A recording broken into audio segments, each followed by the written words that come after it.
अकोले तालुक्यातील लिंगेश्वर देवस्थान यात्रा पाडव्याच्या शुभ मुहूर्तावर संपन्न झाली आहे। या प्रसंगी विविध सांस्कृतिक कार्यक्रमांसह आदिवासी कांबळ नृत्य, अश्वनृत्य आणि रात्री संगीत आखाडीचा बहारदार कार्यक्रम संपन्न झाला आहे। या यात्रेमध्ये 7 ते 8 भाविकांनी लिंगेश्वर देवाच्या दर्शनाचा लाभ घेतलाय। अकोले तालुक्यातील लिंगेश्वर देवस्थानची यात्रा मोठ्या धूमधडाक्यात संपन्न झाली आहे। भगवान लिंगेश्वरच्या दर्शनासाठी भाविकांनी सकाळपासूनच रांगा लावल्या होत्या। हिंदू नववर्षाचा दिवस आणि त्याच दिवशी लिंगेश्वराची यात्रा म्हणजे मोठी पर्वणीच म्हणावी लागेल। सकाळपासूनच सांस्कृतिक कार्यक्रमांची रेलचेल सुरू होते।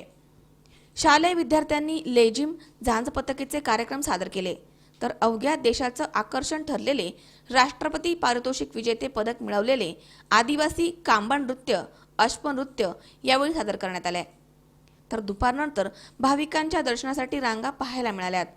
सायंकाळी संगीत आखाडीला रंग चढू लागतो।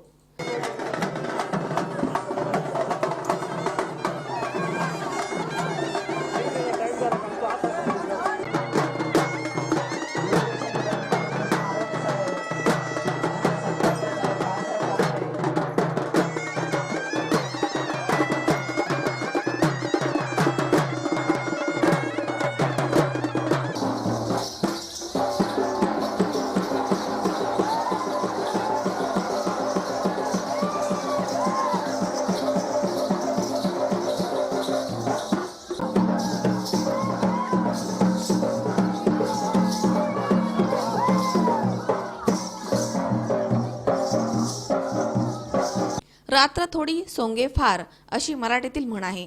मात्र या म्हणीचा प्रत्यक्ष प्रत्यय या ठिकाणी आल्याशिवाय राहत नाही, कारण शेकडो पात्रांचे सादरीकरण करताना रात्र ही अपुरी पडते। यावेळी एकापेक्षा एक सरस असे पात्र सादर करून उपस्थित प्रेक्षकांची मने वेधून घेण्याचा प्रयत्न पात्र करत होते। नोकरीनिमित्ताने बाहेर असलेल्या युवकांचा विशेषतः संगीत आखाडीचे पात्र घेण्याकडे जास्त कल असतो। संगीत आखाडीचा कार्यक्रम सुरू झाला की सूत्रधार, राम, लक्ष्मण, रावण, सरस्वती, कच्छ अवतार अशा शेकडो अवतारांचं या ठिकाणी सादरीकरण करण्यात येतं। सकाळपर्यंत या संगीत आखाडीचं सादरीकरण सुरू असतं। लिंगेश्वराच्या दर्शनासाठी किमान 7 ते 8 लाख भाविकांनी हजेरी लावली होती। यावर्षी महाराष्ट्राच्या बाहेरील मंडळींनीही हजेरी लावल्यामुळे दिवसेंदिवस संगीत आखाडी पाहण्यासाठी लोक उत्सुक असतात असं दिसून आलंय। लिंगेश्वर देवस्थान ट्रस्ट आणि मारुती देवस्थान ट्रस्ट यांच्या योग्य नियोजनामुळे सांस्कृतिक आणि पारंपरिक संगीत आखाडी या महाराष्ट्राच्या लोककला आणि पारंपरिक संस्कृतीचं जतन करण्यात येत आहे असं म्हटलं तर वावगं ठरणार नाही। गुढीपाडवा हा सण आमच्या लिंगदेव गावासाठी फार महत्त्वपूर्ण असतो। तर ह्या सणानिमित्त गावामध्ये संगीत आखाडी मोठ्या उत्सवात साजरी केली जाते।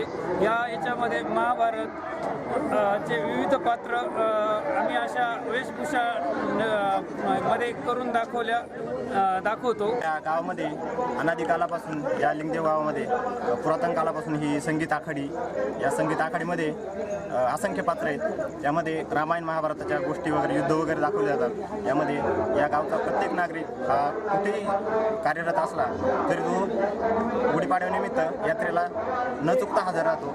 आणि हे जे संगीत आखाडीचा कार्यक्रम आहे ते गावचे लोक लिलावाद्वारे जो जास्त बोली लावल तो हे पात्र विकत घेतो आणि तो पात्र सादर करतो। सालाबादप्रमाणे आमच्या लिंगदेव गावी लिंगेश्वर महादेवाचा अतिशय भक्तिमय असा यात्रा सोहळा सालाबादप्रमाणे संपन्न होत आहे।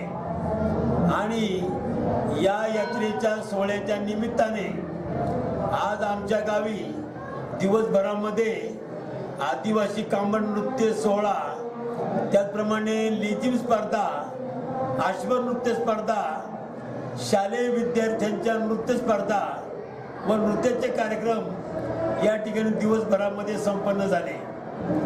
त्याचप्रमाणे सध्या अगदी आज रात्री सालाबादप्रमाणे संगीत आखाडीचा कार्यक्रम म्हणजेच संगीत बोहाड्याचा कार्यक्रम या ठिकाणी सध्या संपन्न होत आहे। आणि या यात्रेला तालुका, जिल्हा, जिल्ह्याबाहेरून जवळजवळ 7 ते 8 लाख यात्रेकरू या ठिकाणी आलेले आहेत। एवढी लोकांची प्रचंड गर्दी या ठिकाणी झालेली आहे। तरी ही जी यात्रा संपन्न होते, या पाठीमागे यात्रेचा जो हेतू आहे आमच्या गावकऱ्यांचा, तो म्हणजे एक या आमच्या संगीत आखाडीच्या माध्यमातून सुसंस्कृत पिढी जन्माला यावी आणि संस्कारक्षम पिढी घडावी, असा आमचा हेतू आहे। कारण या संगीत आखाडीमधून बोहड्यामधून रामायण, महाभारत, विष्णू पुराण यांचे पथनाट्याच्या स्वरूपात महत्त्वाची दृश्ये या ठिकाणी पथनाट्याच्या स्वरूपात दाखवले जातात। आणि हा जो बोहडा आहे, हा बोहडा आमच्या या ठिकाणी सर्व आमच्या गावचेच कलाकार सादरीकरण करत असतात। आमच्या देवस्थानचा कारभार हा पारदर्शी, सर्वसमावेशक व सर्वांना कळेल अशा प्रकारचा असल्याने व आम्ही सतत रचनात्मक कामांची निर्मिती करत असल्याने सर्व जनतेला आपण दिलेल्या पैशाचं चीज होत आहे, आपला पैसा नक्की सत्कार्य लागेल हे सर्वांना कल्पना असल्याने आम्हाला प्रचंड देणगी या ठिकाणी मिळते। तर हा सर्व निधी आम्ही जनकल्याणासाठी वापरतो। आमची संस्था मंदिरं बांधत नाही, तर आमची संस्था समाज मंदिरं बांधते। आम्ही समाज प्रबोधनपर कार्यक्रम या ठिकाणी राबवतो, सामूहिक विवाह सोहळे राबवतो गेल्या 30 वर्षापासून। आम्ही आरोग्य शिबिरं घेतो, आम्ही व्याख्यानमाला घेत असतो। आमची संगीत आखाडी जी आहे ही सर्व धर्म समभाव अशा प्रकारची ही आमची आखाडी। या सर्व यात्रेकरू जे आज आमच्या गुढीपाडव्याच्या निमित्ताने आले, या सर्व यात्रेकरूंना मी लिंगदेव ग्रामस्थांच्या वतीने या गुढीपाडव्याच्या निमित्ताने सर्वांना नवीन वर्षाच्या शुभेच्छा देतो। सर्वांचं हे नवीन वर्ष सुखा समाधानाचं, समृद्धीचं जावं अशी मी भगवान लिंगेश्वर चरणी प्रार्थना करतो। सचिन खरात, सी 24 तास, अकोले।